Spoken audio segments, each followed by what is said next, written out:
Hello guys, welcome to my YouTube channel. কেমন আছো তোমরা? এখন আমরা কথা বলবো একটি হলিউডের সিনেমা নিয়ে, যেটা কিছুদিন আগেই থিয়েটারে রিলিজ হয়েছিল জুলাই মাসে। ফিল্মটার নাম হল টুইস্টার্স, যেটা একটা টর্নেডো ঝড়ের ওপর বেস। ঠিক আছে, তো এই ফিল্মটা 90s একবার এসেছিল, এই টুইস্টার ফিল্মস। ঠিক আছে, টুইস্টার পার্ট 1 এবং পার্ট 2।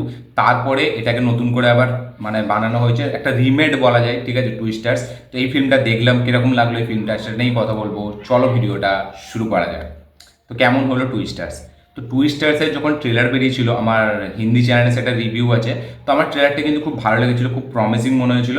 এবার এই যে এই ডিস্ট্রাকশনের ওপর যেসব ফিল্ম আসে, ঠিক আছে, এই দুর্যোগ, এই ঝড় বা সুনামি বা এই পৃথিবী ধ্বংস হয়ে যাচ্ছে, এরকম একটা ডিস্ট্রাকশন ফিল্মে আমরা সবসময় এক্সপেক্ট করি যে ভিজুয়াল আমরা হেভি দেখবো। ঠিক আছে, স্পেকটাকেল বেস জিনিস দেখবো।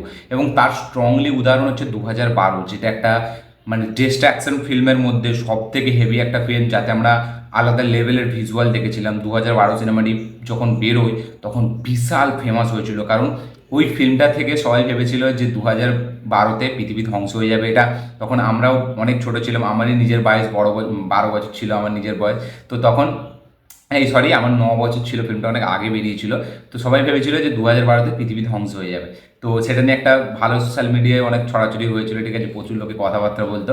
তো ওই ফিল্মটা খুবই প্রচুর মানুষ দেখেছিল। এবং যখনই এরকম ডিস্ট্রাকশন ফিল্মের কথা আসে, তো 2012-র কথাটা সব থেকে প্রথম মনে পড়ে। এবার ওই 2012 ছাড়া আমি যে কটা ফিল্ম দেখেছি এরকম সুনামির ওপর বা টর্নেডো ঝড়ের ওপর, ঠিক আছে, এই যতই এরকম ঘূর্ণিঝড় বা আরও অনেক, বা ওই যে বলা যায় কিরকম, যে যত রকমেরই আছে জনরার ওপর বেস্ট করে, যত রকমই আছে ডিস্ট্রাকশন ফিল্ম, তো সেইগুলো আমরা সবসময় দেখার একটা আলাদা এক্সাইটমেন্ট থাকে। কিন্তু সেই ফিল্মগুলো ঠিক আপ টু দ্য মার্ক হয়ে ওঠে না। ঠিক আছে, মানে দেখি জাস্ট লাস্টের দিকে এমন মনে হয় যে এরকম একটা ফিল্ম বানানো, তো কোনো এক্সপেকটেশন ছিল না।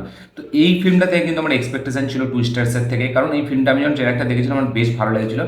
এবার আমি যদি এই ফিল্মটা রিভিউ এক লাইনে করি, এই ফিল্মটা কিন্তু সত্যি একটা ভালো ফিল্ম। এবং সত্যি এই যে টর্নেডো ঝড়ের ওপর যত ফিল্ম হয়েছে এখনো পর্যন্ত, আমার কিন্তু সব থেকে বেস্ট এই ফিল্মটাই লেগেছে। কারণ এই ফিল্মটা যখন আপনি বিগ স্ক্রিনে দেখবেন, এর যে অডিও, এর যে ভিজুয়ালাইজেশন যেভাবে করেছে ডিরেক্টর, প্রত্যেকটা সিনকে এতটা কনভিনসিংলি প্রেজেন্ট করেছে, সেখানে অ্যাক্টার্সদের যেরকম পারফরমেন্স আপনাকে খুব বিলিভেবল জিনিসটা মনে করায়। এবং এই যে যখন এই জিনিসটা হচ্ছে, টর্নেডো ঝড়টা আসছে, তখন এই যে আশপাশের যেরকম রিয়াকশান, তাদের যেরকম পারফরমেন্স, এই যে ব্যাকগ্রাউন্ডদের যাদেরকে নেওয়া হয়েছে, ঠিক আছে, কাস্টদের তাদের যে পারফরমেন্স, সেগুলো দেখে না আমাদের কিন্তু খুবই সত্যি সত্যি মনে হয়। এবং টর্নেডো ঝড়টাকেও যেভাবে প্রেজেন্ট করেছে, যেভাবে ডিজাইন করেছে ঝড়টাকে, সেগুলো কিন্তু খুব সুন্দর। সেট ডিজাইন কিন্তু খুবই ব্যাপক। আমাদের কোথাও এটা ফিল্ম মনে হয় না। যখন আপনি ফিল্মটার মধ্যে ইনভলভ হয়ে যাবেন, আপনার মনে হবে যে না, এই ফিল্মটা সত্যি একটা ঘূর্ণিঝড় হচ্ছে ফিল্মটার মধ্যে, এবং আমরা যেন সেই ঘূর্ণিঝড়টা দেখতে পাচ্ছি, যে এটা একটা বাইরের দেশে হচ্ছে। খুবই বিলিভেবলের সাথে প্রেজেন্ট করেছে। এবং হ্যাঁ, এই ফিল্মটা যদি যারা বিগ স্ক্রিনে দেখেছে না, তাদের কিন্তু আরও বেশি ব্যাপক মজা লাগবে। বা বাড়িতে যদি এলইডি টিভি থাকে, বড় সাউন্ড ডিজাইনের সাথে যদি আপনারা দেখেন, সেটা কিন্তু খুবই মজা দেবে। ফিল্মটার স্ক্রিন প্লেটা খুবই এঙ্গেজিং, খুবই টু দ্য পয়েন্ট চলে ফিল্মটা। এবং 2 ঘন্টার ফিল্ম, ঠিক আছে, কোথাও বোর করে না। এবং ফিল্মটার যেরকম বললাম, সাউন্ড ডিজাইনটা আমার বেশ ব্যাপক লেগেছে। সিনগুলোকে যেভাবে এলিভেট করে ওই যখন ঘূর্ণিঝড়টা আসে। এবং এই সিনেমাতে কিন্তু হালকা ইমোশনও রাখা হয়েছে। এই যে আমাদের এখানে প্রোটাগনিস্ট, ওই যে মেয়েটার যে ক্যারেক্টারটা, ঠিক আছে, তার যে একটা কার বন্ধু ছিল, বেস্ট ফ্রেন্ড ছিল, তারা যখন সে যখন তাদেরকে হারাবে, ঠিক আছে, তো তাদের সাথে যে বন্ডিংটা, সেটা কিন্তু পুরো ফিল্মটা জুড়ে আমাদেরকে প্রেজেন্ট করা হয়। আমরা সেটার সাথে ভালো কানেক্ট করতে পারি। এখানে গ্লেন পাওয়েল, তার যে সে এখানে অ্যাক্টার, ঠিক আছে, তো তারও পারফরমেন্স এখানে বেশ ভালো। তবে এখানে মেন ফোকাস ওই মেয়েটার উপর করা হয়েছে, সেই এখানে মেন প্রোটাগনিস্ট। গ্লেন পাওয়েল এখানে বলা যায় একটা সেকেন্ড লিড যেরকম বলা যায়, ঠিক আছে, মেয়েটা এখানে মেন প্রোটাগনিস্ট। এবং ফিল্মটার সাবজেক্ট হলো যে এখানে মেয়েটা সে ঘূর্ণিঝড়টাকে আটকাতে চায়, মানুষের প্রচুর ক্ষতি করে দেয়। আমরা জানি ঝড়, যেখানে বাইরে আমরা নিউজে যখন দেখি কি নাই কি তাবাহি করে, আমরা সকলে জানি।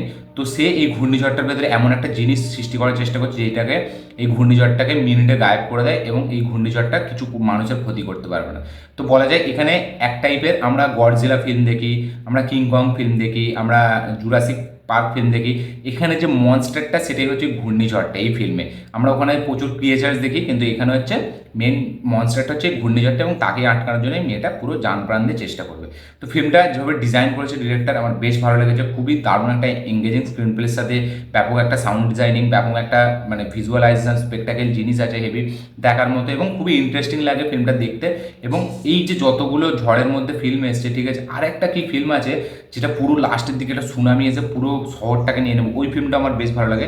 এই মুহূর্তে আমার নামটা মনে পড়ছে না, কিন্তু টুইস্টার্স এই ফিল্মটা আমার বেশ ব্যাপক লেগেছে। আপনাদের যাদের বিগ স্ক্রিন এলইডি টিভি আছে তারা দেখলে আপনাদের বেশ ব্যাপক লাগবে, তারা যদি যখন দেখবেন ফিল্মটাকে সাউন্ড ডিজাইনের সাথে তাদের বেশ সুন্দর লাগবে।